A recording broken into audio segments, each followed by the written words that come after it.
Hello, आज 8 मार्च यानी अंतर्राष्ट्रीय महिला दिवस और आज के इस विशेष रिपोर्ट में सुनते हैं भारत की महिलाओं की संघर्ष और जीत की कहानी। लेकिन पहले जान लेते हैं कुछ इसके इतिहास के बारे में।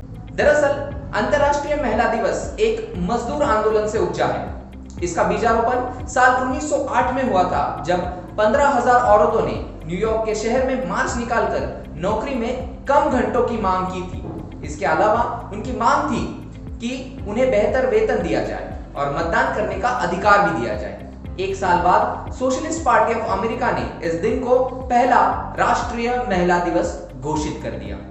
यत्र नार्यस्तु पूजन्ते रमन्ते तत्र देवता, यत्रो नार्यस्तु न पूजन्ते सर्वस्तात्राफलाय क्रिया।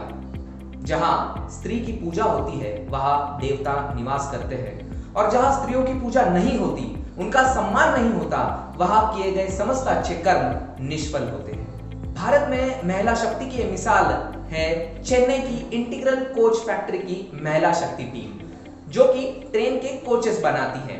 इस टीम ने 27 साल से लेकर 57 साल तक की महिलाएं इंजीनियर्स, वेल्डर्स, फिटर्स और हेल्पर्स है। शुरू से आखिर तक एक पैसेंजर कोच अकेले इस टीम ने बनाकर रचा है हमारे भारतीय रेलवेज में एक नया इतिहास।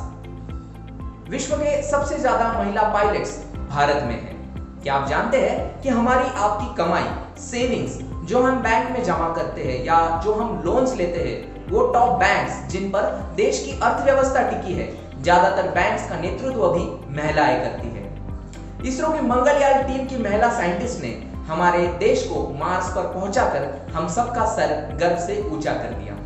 फाइनेंस हो, साइंस हो, पॉलिटिक्स हो, खेल हो, मजदूरी हो, जर्नलिज्म, टीचिंग, आईटी सेक्टर, ऐसा कोई पहलू नहीं जिसमें भारतीय महिला अग्रणी नहीं।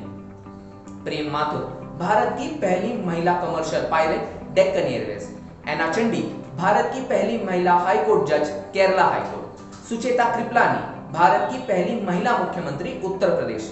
कमला देवी चट्टोपाध्याय 1960 भारत की पहली Magsaysay award for community leadership. Kiran Bedi 1972 पहली महिला आईपीएस ऑफिसर। मदर टेरेसा पहली भारतीय महिला जिन्होंने नोबेल पीस प्राइज जीता।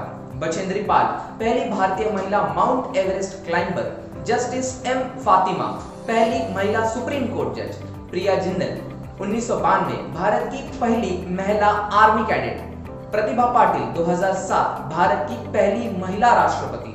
प्रियंका एम 2011 भारत की पहली महिला metro pilot. Tanushree Pareek first combat officer BSF. Avani Chaturvedi 2018 Bharat की पहली महिला फाइटर पायलट इंडियन एयरफोर्स। इन सब के बावजूद महिला सशक्तिकरण आज भी एक गहन विषय है।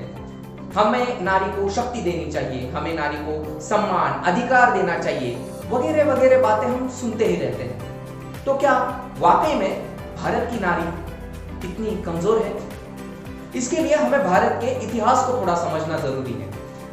हम जब भी हवन करते हैं, आहुति अर्पण करते हैं, तो हम स्वाह कहते हैं।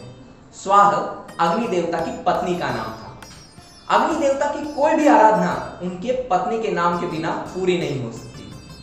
ग्वालियर की रानी मृगनयनी ने भी राजा मानसिंह तोमर को अरण्य भैंसे के हमले से बचाया था। ब्रह्मांड और अध्यात्म के सत्य जैसे दर्शन में भी हमें लोपामुद्रा, मैत्री, गार्गी जैसे नाम पाते हैं।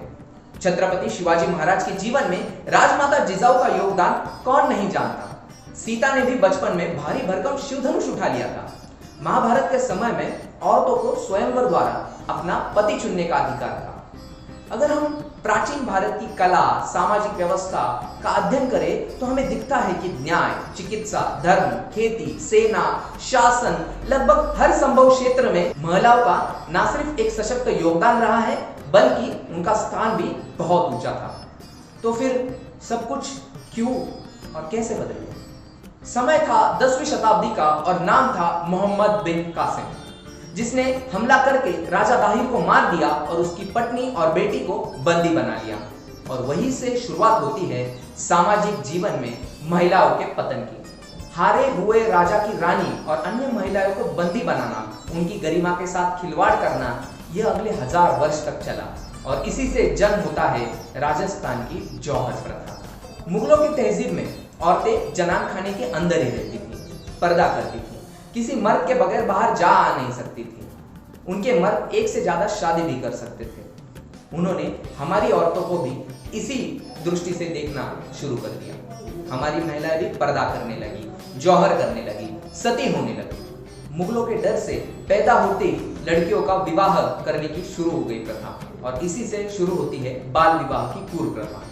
हर हाल में विवाह करना भी जरूरी हो गया तो गंदी दहेज प्रथा शुरू हो गई। एक लड़की का जन्म सबसे बड़ा शाप बन गया। मुगलों के डर से कन्या भ्रूण हत्या जैसी प्रथाएं भारतीय समाज का सबसे बड़ा कलंक बन गई। जब तक अंग्रेज का राज स्थापित हुआ तब तक हमारी भारत की महिलाएं इतनी पीड़ित और प्रताड़ित हो गई थी कि सबसे निचले और न्यूनतम स्तर पर आ गई थी। लेकिन आप ही बताएं, जो महिला इतना शोषण अत्याचार सह सकती है, उनमें शक्ति की कमी थोड़ी हो सकती है। और यही शक्ति विस्फोट बनकर निकली 19वीं शताब्दी में, ना सिर्फ अपनी आजादी के लिए बल्कि देश की आजादी की लड़ाई लड़ने के लिए भी।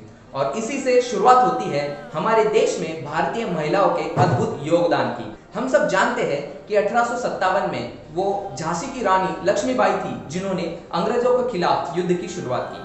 1848 में सावित्रीबाई फुले ने अपने पति ज्योतिबा फुले के साथ मिलकर लड़कियों के लिए पहला स्कूल शुरू किया। सावित्रीबाई आधुनिक भारत की पहली महिला टीचर थी। 1983 में चंद्रमुखी बसु और कादम्बिनी गांगुली बनी भारत की पहली महिला ग्रेजुएट। कादम्बिनी गांगुली और आनंदी गोपाल जोशी बनी भारत की पहली महिला डॉक्टर। 1937 सरला ठकराल बनी भारत में हवाई जहाज चलाने वाली पहली महिला। चलिए मिलते हैं ऐसी ही महिला शक्ति की मिसाल जिसने विश्व में सागर परिक्रमा करते समय समुद्री तूफानों का सामना किया और ये बात समझी कि प्रकृति स्त्री और पुरुष में भेद नहीं करती। इन्होंने इस तथ्य को अपनी शक्ति का स्रोत बनाया और उन तूफानों को हराकर विश्व विजयी होकर घर लौटी। मिलते हैं इंडियन नेवी की लेफ्टिनेंट कमांडर वर्तिका जोशी से। समंदर में जाना और समंदर को एक्सप्लोर करना, ये मेरा रीज़न था नेवी ज्वाइन करने के लिए। तो मुझे लगा कि मुझे उसमें ही कदम आगे अपने बढ़ाने पड़ेंगे। उस टाइम पे जब मैंने ये सोचा, उस टाइम पे ऐसे अपॉर्चुनिटीज़ अवेलेबल नहीं थे। नेवी ने उसी दौरान 2014 में एक सिग्नल रिलीज़ किया था जब उन्होंने कहा कि हमें फ़ीमेल ऑफिसर्स भी चाहिए जो कि ओशन एक्सपेडिशंस कर सकें। तो मैंने बिना सोचे समझे उसके लिए वॉलंटियर कर लिया था। भारतीय नौसेना के जो शिप्स और सबमरीन्स होते हैं उनको डिज़ाइन करना और उनका कंस्ट्रक्शन वर्क देखना मेरा काम था। सो नाविका सागर परिक्रमा ये जो है ये नेवी का एक प्रोजेक्ट था which was about all women circum navigation of the globe, which means कि एक पूरी महिला दल एक सेल बोट को पूरी धरती का चक्कर लगाएगी। That was the first time in the country जबकि एक फीमेल ऑफिसर को मौका मिल रहा था किसी ऑफशोर एक्सपेडिशन में पार्ट लेने के लिए। तो पहली बार इंडिया में ऐसा हो रहा था, तो एक बहुत बड़ी बात थी उस टाइम पर भी। Panel of officers from the navy जिन्होंने मुझे अपॉइंट किया as a captain of the Navika Sagar Parikrama, हमें 5 स्टॉप ओवर्स हमने इसमें लिए। पहला जो हमारा स्टॉप ओवर था वो ऑस्ट्रेलिया, वेस्टर्न ऑस्ट्रेलिया फ्रीमैंटल में था। और उसके बाद हम लोग further, this was an east bound circumnavigation, तो हम ईस्ट की तरफ बढ़े towards New Zealand, Lyttelton, and then south Pacific cross करके फॉकलैंड आइलैंड्स में हमारा नेक्स्ट हॉल्ट था। हम अराउंड 200 मील दूर थे मॉरिशस से जब हमारा जो स्टीयरिंग गियर है वो फेल हो गया, जिसकी वजह से हमें हमने कुछ टेम्प्रेरी रिपेयर्स किए। तो वो रिपेयर्स करने के बाद हमने डिसाइड किया कि हम लोग जो नियरेस्ट पोर्ट है मॉरिशस उसकी तरफ डाइवर्ट करेंगे और हमारे रिपेयर्स जब कंप्लीट हो जाएंगे then we will come back to India. सबसे बड़ा जो हमारे पास हथियार था वो था आपस में कोऑर्डिनेशन के साथ काम करना। अगर वो नहीं होता तो प्रोबेबली हम किसी भी सिचुएशन को हम पार सक्सेसफुली नहीं कर पाते। So I think that was the biggest strength for us. हम 2.5 साल से जिसके लिए ट्रेन कर रहे थे, तो फाइनली वही मौका था जो हमें मिला था अपने आप को प्रूव करने के लिए। मुझे ऐसा लगता है कि जो समंदर के बारे में एक स्पेशलिटी है वो ये है that the sea is gender neutral. तो समंदर या कोई नेचर इंसान के जेंडर को डिफ्रेंशिएट तो करता नहीं है, तो हमारा खुद का जो रिस्पॉन्स होना चाहिए नेचर की तरफ वो भी जेंडर न्यूट्रल होना चाहिए। एंड ये जो चीज़ थी वो मुझे सबसे ज़्यादा अट्रैक्ट की इस एक्सपेडिशन में कि हम लोग ये नहीं देख रहे थे कि हम फीमेल्स जा रहे हैं या मेल्स जा रहे हैं एक्सपेडिशन में पार्ट ले रहे हैं।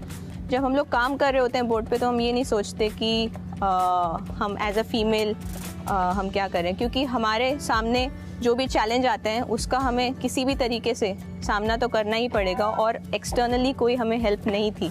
तो हमें पता था कि we are all by ourselves, और हमें निडर होकर काम करना ही है, उसके अलावा और कोई ऑप्शन नहीं है, और इस मिशन को हमें सक्सेसफुली अंजाम देना है।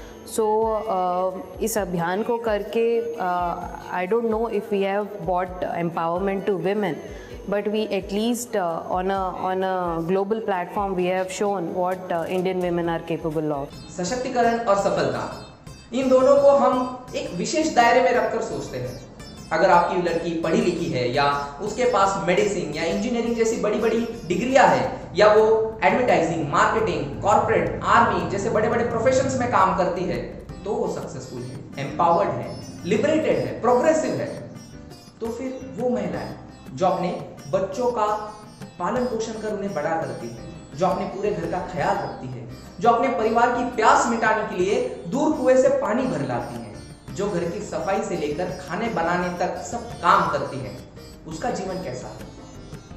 पश्चिमी चश्मे से सशक्तिकरण को देखने के कारण हम भूल गए हैं कि महिलाएं यानी यही गृहिणी हमारे भारतीय समाज के विकास का एक सबसे महत्वपूर्ण स्तंभ है।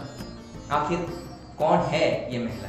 अगर मॉडर्न मैनेजमेंट की नजर से देखा जाए तो ये भारतीय महिलाएं मेहनती है, ईमानदार है, तुरंत एक्शन लेती है, क्विक डिसीजन लेती है, टीम बिल्डर की तरह फैमिली को एक रखती है, रिसोर्स मैनेजर की तरह हर जरूरत पूरी करती है, इन्वेंटरी प्लानर की तरह हर प्लानिंग करती है, कॉस्ट कटर की तरह किफायत करती है, क्वालिटी कंट्रोल की तरह अच्छी चीजें पकाती है, फ्लोर मैनेजर की तरह सब कुछ स्मूथ रखती है, प्रोडक्टिव वर्कर है, ग्रेट निगोशिएटर की तरह बार्गेन करती है, रिसाइकलिंग इनोवेटर की तरह हर वस्तुओं का उपयोग निकाल लेती है, 24/7 डॉक्टर है, इंजीनियर है, बेकर है, ट्यूशन टीचर है, होस्टेस है, कंसल्टेंट है, एचआर मैनेजर की तरह रिश्ते मैनेज करती है, इवेंट मैनेजर की तरह हर फंक्शन को मैनेज करती है, पीआरओ है, बेबी सिटर है, प्रोड्यूसर है, नर्चरर है, और ह्यूमन लाइफ यानी मानव जीवन क्रिएटर है।